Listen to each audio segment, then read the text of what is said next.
आप देख रहे हैं इंडिया टाउन न्यूज, भारत की बात। नमस्कार, जय जोहार, स्वागत है आप सभी का इंडिया टाउन न्यूज में और मैं हूं आपके साथ सिमरन कौर। इस खास बुलेटिन में हम आपको रूबरू कराएंगे राजनांदगांव जिले की हर छोटी बड़ी खबरों के साथ। तो चलिए शुरू करने से पहले एक नजर डालते हैं आज की हेडलाइंस पर। कॉलेज लाइफ से राजनीति तक का सफर, महापौर पद के लिए दावेदारी पेश करने वाले जमीनी नेता। राजनांदगांव की लखपति दीदी होगी राष्ट्रपति से सम्मानित, संघर्षपूर्ण जीवन में किया उदाहरण प्रस्तुत, पति की मौत के बाद संभाली परिवार की जिम्मेदारी।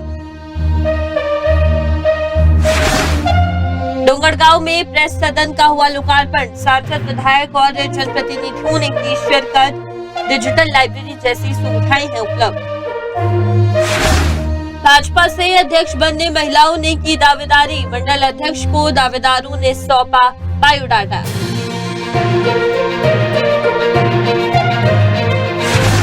चुरिया महामंत्री चुम्बन साहू ने राज्य सरकार पर साधा निशाना, आरक्षण में पिछड़ा वर्ग के साथ भेदभाव का लगाया आरोप।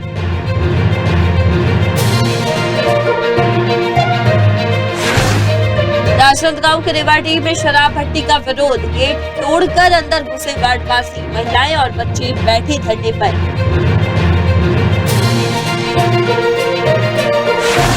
बेमेतरा में यौन उत्पीड़न पर कार्यशाला का आयोजन, सेवा प्राधिकरण के अध्यक्ष ने की अध्यक्षता।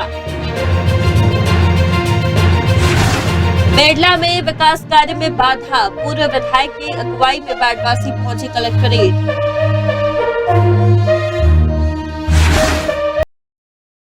राजनांदगांव की खबर है, जहां जिले के रेवाडीह में शराब भट्टी को लेकर वार्डवासियों का विरोध थमने का नाम नहीं ले रहा और कई बार आवेदन देने के बावजूद शराब भट्टी को हटाने के लिए प्रशासन की ओर से कोई कार्रवाई नहीं की गई है, जिसको लेकर 2 दिन पहले ही वार्डवासियों ने एक और आवेदन दिया था, जिसमें चेतावनी दी गई थी कि अगर शराब भट्टी को हटाया नहीं गया तो वे प्रदर्शन करेंगे।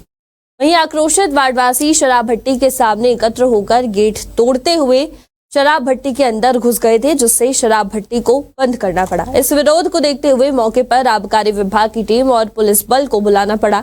वार्डवासियों का कहना है कि शराब भट्टी के आसपास असामाजिक तत्वों का जमावड़ा बढ़ गया है, जिसके कारण इलाके की महिलाएं और बच्चे असुरक्षित महसूस कर रहे हैं। उनका आरोप है कि शराबियों द्वारा महिलाओं के साथ दुर्व्यवहार किया जाता है और ये सही नहीं है।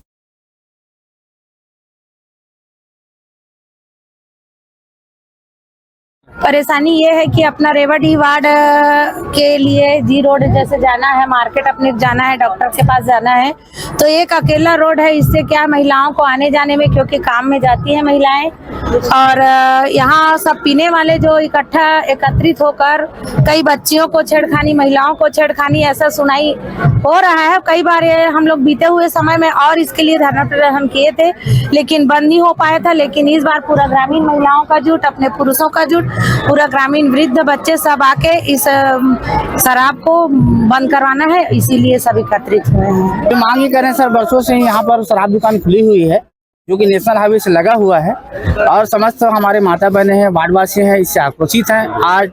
इसीलिए आज पूरे गांव को मिलकर और वार्डवासी मिलकर इस दुकान को बंद कराने के लिए हम लोग यहाँ पर पहुंचे हुए हैं। और यहाँ सभी का मांग है कलेक्टर साहब आकर यहाँ पर पहुंचे और यहाँ पर कार्रवाई करें कि इस दुकान को बंद किया जाए। हम सब लगातार 3 सालों से यहाँ रेवाडीह भट्टी चौक में है और हम समस्त वार्डवासी पिछले 3 साल पहले और आंदोलन किए थे, लेकिन हमें सिर्फ एक तारीख मिला और तारीख करते करते हम लोग पूरा वार्डवासी, क्योंकि यहाँ पर बहुत बहन बेटी पढ़ने वाले बच्चे, मेडिकल कॉलेज है, बड़े बड़े स्कूल है, यहाँ पर जो महिलाएं और जो आते हैं, यहाँ पर पीने वाले बहुत सारे लोग रहते हैं, छेड़छाड़ करते हैं बहन बेटियों के साथ में। इसको हमने शासन प्रशासन को भी अवगत कराए हैं। रेवाडीह वार्ड वासियों के द्वारा रेवाडीह राज इंपीरियल के सामने जो शराब दुकान है उसे बंद किए जाने के संबंध में बंद का आह्वान करते हुए सामने धरना प्रदर्शन किया जा रहा है। उनकी मांग है कि ये जो शराब दुकान है रेवाडीह का, ये बंद होना चाहिए। खबर बेमेतरा से है, जहां बेड़ला नगर पंचायत में चल रहे विकास कार्यों में लगातार हो रही बाधाओं को लेकर वार्डवासियों में गहरा आक्रोश है और इस मामले को लेकर पूर्व विधायक आशीष छाबड़ा के नेतृत्व में वार्डवासी कलेक्ट्रेट पहुंचे और प्रभारी कलेक्टर और जिला पंचायत सीईओ से मुलाकात की है। पूरा मामला बेमेतरा जिला स्थित नगर पंचायत बेड़ला के वार्ड नंबर 11 का है, जहां निर्माणाधीन सीमेंटीकरण कार्य में बार बार रुकावट आ रही है। वार्डवासियों का आरोप है कि एक भाजपा नेता द्वारा लगातार इस विकास कार्य पर आपत्ति उठाई जा रही है, जिसके कारण पहले 3 बार काम को रुकवाया जा चुका है। वार्डवासियों का कहना है कि इस कारण निर्माण के लिए खोदी गई गड्ढों में दुर्घटनाओं का खतरा पैदा हो गया है। देखिए, बेरला नगर पंचायत वार्ड क्रमांक 11 में सीमेंटीकरण रोड का काम हो रहा है। परिषद ने उसका निर्णय लिया है। परिषद के निर्णय के आधार पर शासन को प्रस्ताव जाने पर सरकार ने उसकी स्वीकृति दी थी और स्वीकृति भी पिछली सरकार, जब कांग्रेस की सरकार थी उस समय हुई थी, क्योंकि भारतीय जनता पार्टी की सरकार बने आज 1 साल से ऊपर हो चुका है और आज तक नगर पंचायत में टूटी कौड़ी एक चवन्नी भी इस सरकार के माध्यम से नहीं आया है। बेरला में वार्ड 11 में जो रोड चल रहा है उसमें बार बार आपत्ति रोहित महेश्वरी के द्वारा किया जा रहा है, जो न जनप्रतिनिधि है न कुछ, एक भारतीय जनता पार्टी का एक नेता है जो अपने दबाव में हर जगह आपत्ति करता है। उनका काम ही आपत्ति करना है और अभी उनका खुद का बैटरी का और एसिड का स्कूल के बगल में संचालन किया जा रहा है दुकान, जबकि वो अधिनियम में नहीं है। हाँ, बेरला के नगर पंचायत के अंतर्गत वार्ड नंबर 11 के कुछ लोग आए थे यहाँ पे। उनका कहना था कि जो भी वार्ड नंबर 11 में सीसी रोड का निर्माण किया जा रहा है उसको यथावत जो है निर्माण कार्य जारी रहना चाहिए और उसको किसी प्रकार का जो है उसमें विलम्ब नहीं होनी चाहिए। बेमेतरा जिला विधिक सेवा प्राधिकरण के तत्वाधान में कार्यस्थल पर महिलाओं के साथ यौन उत्पीड़न के संबंध में एक कार्यशाला का आयोजन किया गया। इस कार्यशाला की अध्यक्षता जिला विधिक सेवा प्राधिकरण के अध्यक्ष ने की है, जबकि सचिव निधि शर्मा की उपस्थिति में यह कार्यक्रम संपन्न हुआ। इस कार्यक्रम में जिले के विभिन्न विभागों से महिला न्यायाधीश, महिला कर्मचारी और महिला अधिवक्ता उपस्थित रही और इस कार्यक्रम का उद्देश्य कार्यस्थल पर महिलाओं के खिलाफ उत्पीड़न के मामलों में जागरूकता बढ़ाना था। वहीं विशिष्ट अतिथि के तौर पर न्यायाधीश नीलिमा सिंह बघेल ने भी संबोधित किया और कहा कि हाल के वर्षों में लैंगिक समानता और महिला अधिकारों की चर्चा ने महत्वपूर्ण सफलता प्राप्त की है।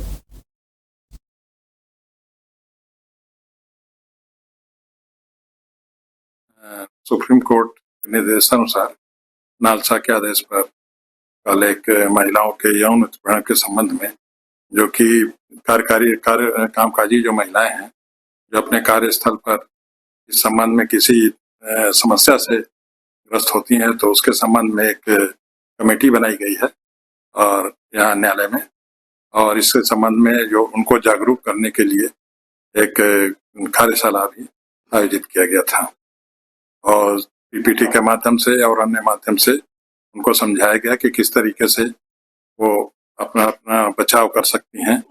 इस संबंध में उन्हें जागरूक किया गया है। जिला कांग्रेस कमेटी के महामंत्री चुम्बन साहू ने राज्य सरकार पर पिछड़ा वर्ग के साथ भेदभाव का आरोप लगाया है। उनका ये कहना है कि विष्णुदेव साई की सरकार ने पिछड़ा वर्ग को वो आरक्षण नहीं दिया जो उन्हें मिलना चाहिए था। चुम्बन साहू ने कहा है कि जनपद पंचायत छुरिया में पिछड़ा वर्ग के लिए एक भी सीट आरक्षित नहीं की गई है, जो कि जनसंख्या के अनुपात में आरक्षण देने का हक बनता था।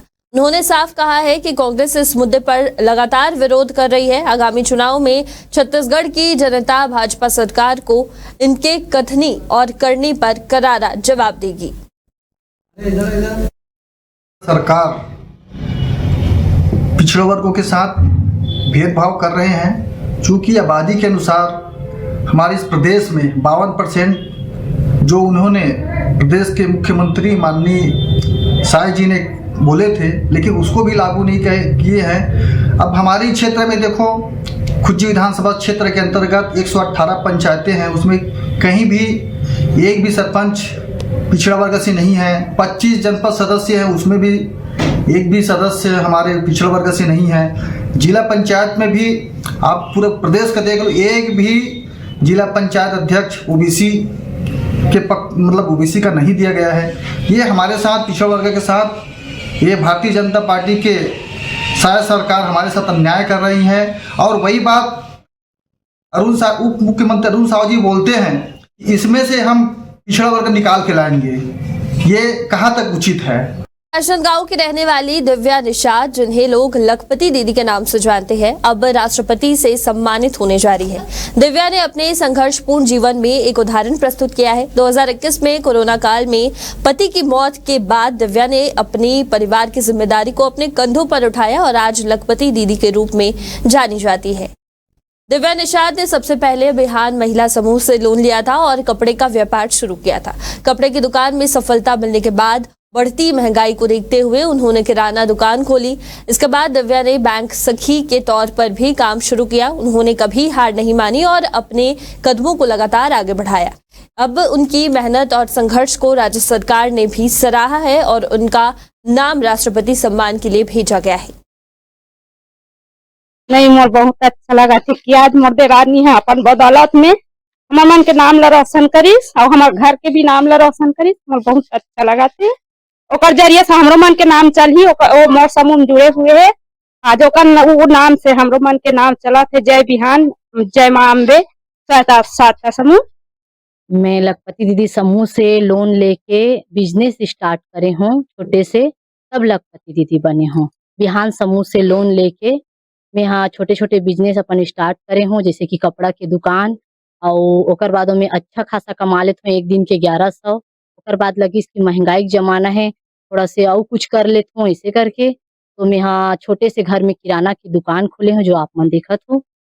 और ओकर बाद बीसी सखी के भी काम करत हूँ, जैसे ट्रांजेक्शन करना, मनरेगा के पैसा निकालना। पेंशन वाले अगर बैंक तक नहीं जा पाते तो ओकर पैसा ला फिंगरप्रिंट लेके ओकर इलाज के लिए पैसा निकाल के दे सकूं, पेंशन पैसा निकाल के देता हूँ, वो काम करत हूँ। और इसी के साथ फिलहाल वक्त हो चुका है एक छोटे से ब्रेक का। आप देखते रहिए इंडिया टाउन न्यूज। अब खबर आपकी उंगलियों पर, खबरों से परे, हर खबर पर हमारा नजरिया।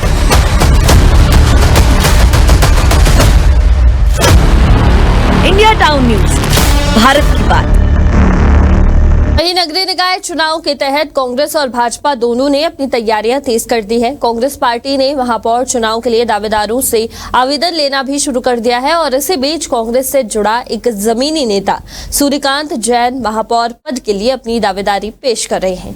सूर्यकांत जैन, जो कॉलेज लाइफ से ही कांग्रेस के विचारधारा से जुड़े हुए हैं, छात्र राजनीति से लेकर ब्लॉक कांग्रेस कमेटी के अध्यक्ष तक के पदों पर काम किया है। सूर्यकांत जैन ने ये बताया कि छात्र जीवन से ही मैंने कांग्रेस के विचारधारा को अपनाया और लगातार पार्टी के लिए काम किया है। इस बार सामान्य वर्ग के लिए महापौर का आरक्षण हुआ है और इसी कारण मैंने अपनी दावेदारी पर्यवेक्षक शैलेश नितिन त्रिवेदी के समक्ष प्रस्तुत की है। निश्चित रूप से इस बार सामान्य वर्ग के लिए महापौर की टिकट तय हुई है शहर से।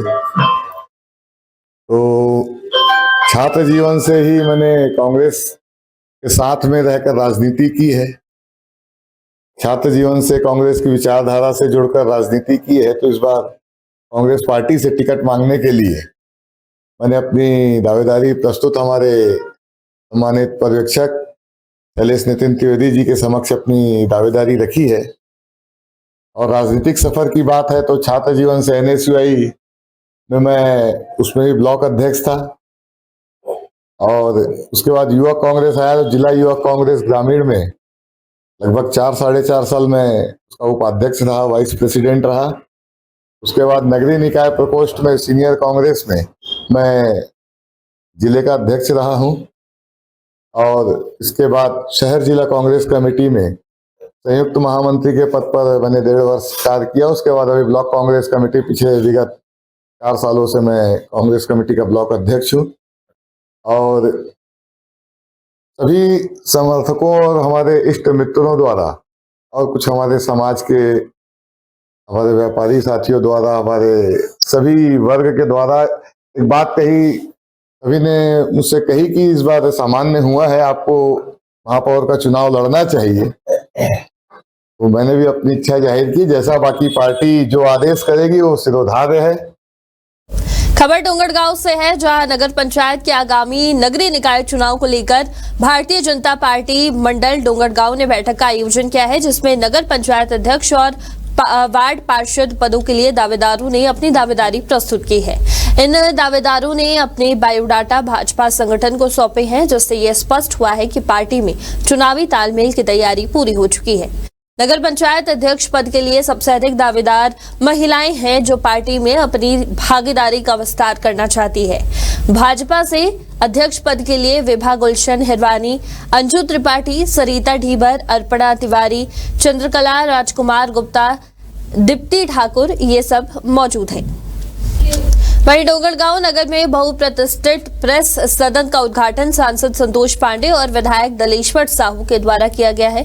इस मौके पर समाजसेवी दिनेश गांधी, भारत वर्मा, टिकेश साहू, हीरा भाई निषाद सहित अन्य गणमान्य लोग उपस्थित रहे। वहीं प्रेस क्लब डोंगरगांव के नए भवन में पत्रकारों के लिए आधुनिक प्रेस वार्ता कक्ष और डिजिटल लाइब्रेरी जैसी सुविधाएं उपलब्ध है। वहीं उद्घाटन के बाद सांसद पांडे और विधायक साहू ने संयुक्त प्रेस वार्ता में नगर विकास और रेलवे परियोजनाओं पर चर्चा की है। सांसद ने डूंगरगढ़ से कटघोरा रेलवे लाइन को बड़ी उपलब्धि बताया और चंद्रपुर रेलवे परियोजना पर जल्द काम करने का आश्वासन भी दिया है। विधायक साहू ने नगर के विकास कार्यों की योजनाओं के बारे में भी जानकारी दी और आगामी दिनों में कार्यों की योजना बनाने का वादा भी किया है। खबर खैरागढ़ से है, जहां नगर पालिका अध्यक्ष शैलेंद्र वर्मा के इस्तीफे के बाद भाजपा ने अध्यक्ष की कुर्सी पर कब्जा कर लिया था और भाजपा की गिरजा चंद्राकर के नगर पालिका अध्यक्ष बनने के बाद से ही ये कयास लगाए जा रहे थे कि अब भाजपा जल्द ही उपाध्यक्ष की कुर्सी पर भी अपना कब्जा जमा लेगी। और आखिरकार लंबी प्लानिंग के बाद भाजपा के पार्षद दल ने नगर पालिका उपाध्यक्ष अब्दुल रज्जाक खान के खिलाफ अविश्वास प्रस्ताव लाने की सूचना कलेक्टर को दी है और अब कलेक्टर मतदान के लिए तिथि निर्धारित करेंगे। भाजपा पार्षदों ने उपाध्यक्ष अब्दुल रज्जाक खान पर अपने पद और कर्तव्यों का निर्वहन न करने और जनहित के विकास कार्यों में बाधा उत्पन्न करने के आरोप लगाए हैं।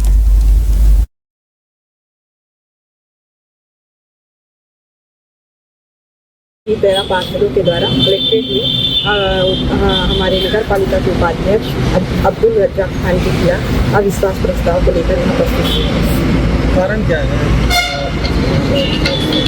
हमेशा मतलब कार्य में बाधा उत्पन्न करती थी और जब भी बैठकें होती थी तो हमेशा बाधा उत्पन्न करती। और इसी के साथ आज की इस खास बुलेटिन में फिलहाल इतना ही। आप देखते रहिए इंडिया टाउन न्यूज। नमस्कार। आप देख रहे हैं इंडिया टाउन न्यूज, भारत की बात।